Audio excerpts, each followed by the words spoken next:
South Africa's energy market is changing fast, and traders and aggregators are opening up new ways to access power, reduce risk, and scale demand. So the South African energy landscape is really currently going through a gasp of transformation. I mean, the traditional reliance on the Eskom power is significantly changing.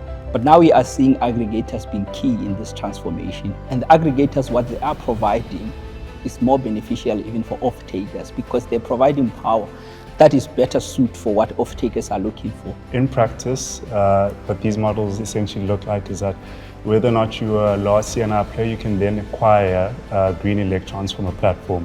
So what that basically speaks to an off-taker being able to contract with an aggregator or trader for the green electrons and essentially purchase the green electrons from the aggregator or trader.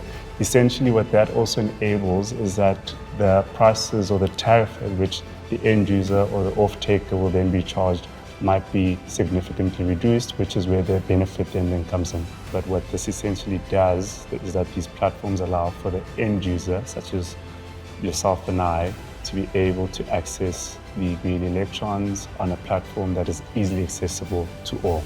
I mean, the aggregator or trader models is really something that is exciting for us in the banking space. We used to look at the traditional project financing where there's a certainty of cash flows, long-term contract. But I think with the aggregators, what they are providing is that it's really tailor-made. So when one has to bank an aggregator, you have to really believe in their business case. And also saying it's really an innovative structure. It's something that one has to think outside the box. We don't see, bilateral off-takes as often as we used to see it.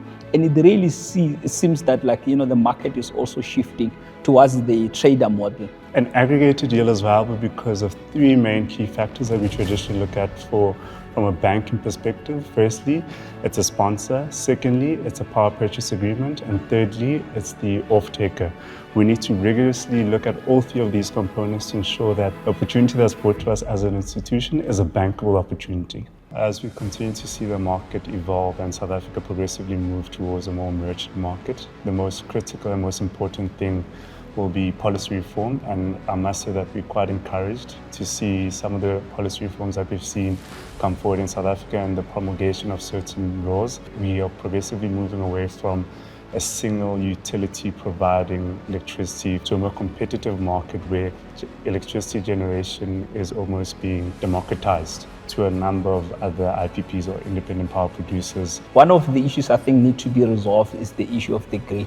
But we are encouraged to really see the determination that has been also issued by the minister to really see that private sector is also encouraged to come into the play to make sure that really we expand this grid and connect as many power stations as possible to make sure that we really realize what the aggregators intend to achieve. At Nedbank CIB, we don't just support the energy transition, we help shape the new models that makes it work.